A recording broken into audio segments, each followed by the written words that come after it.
اب جو قبر ہے، قبر کے سرانے بیٹھ کے مستقل قرآن کو گھر سے لے کے گیا اور اس نیت سے لے کے گیا کہ میں اپنے باپ کی قبر پہ، اپنی ماں کی قبر پہ، اپنی بیوی کی قبر پہ، اپنے چچا کی قبر پہ جا کے وہاں پہ قرآن پڑھوں گا، اور یہ قرآن آیا اس یعنی مرنے والے کے لیے ایصال کا ذریعہ بنے گا یا نہیں بنے گا؟ تو فقہا فرماتے ہیں کہ یہ نبی علیہ السلام سے عمل ثابت نہیں ہے، بلکہ بآواز بلند قرآن کا قبرستان میں پڑھنا فتاوی عالمگیری میں لکھا ہے کہ یہ مکروہ ہے، بلکہ آپ وہاں جا کے دھیمی الفاظ سے جتنا بھی قرآن کا حصہ یاد ہے، یعنی مستقل وہاں پہ لے کے جانا ہے کہ میں 40 دن اپنے باپ کی قبر پہ پڑھوں گا، یا 40 دن اپنی بیوی کی قبر پہ پڑھوں گا، یا 40 دن اپنی ماں کی قبر پہ پڑھوں گا. تو کیا 40 دن مستقل پڑھنا کیا ماں کا حق ادا ہو جائے گا، باپ کا حق ادا ہو جائے گا، بیوی کا حق ادا ہو جائے گا؟ بلکہ مستقل قرآن کو لے کے جانا، قبر کے سرانے بیٹھ کے پڑھنا، نبی علیہ السلام سے یہ عمل ثابت نہیں ہے، فقہاء سے نہیں ہے، تبع تابعین سے نہیں ہے. تو جو عمل شرعاً ممنوع ہے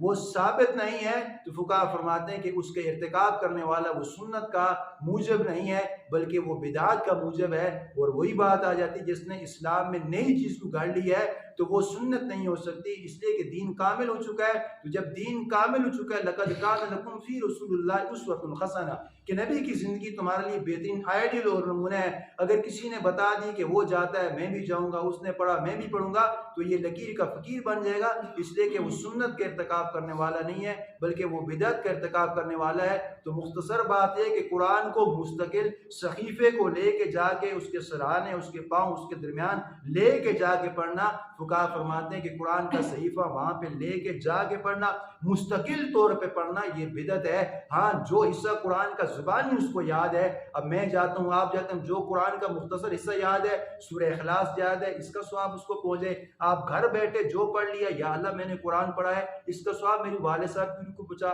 والدہ کو پہنچا، تو ٹھیک ہے. اب مستقل وہاں پہ لے کے گیا بندہ، 40 دن پڑھ لیا، 30 دن پڑھ لیا، اس کو ثواب پہنچ چکا، تو یہ سنت نہیں ہے، بدعت ہے. اللہ سے دعا ہے کہ اللہ تعالیٰ میں کامل اتباع نصیب فرمائے.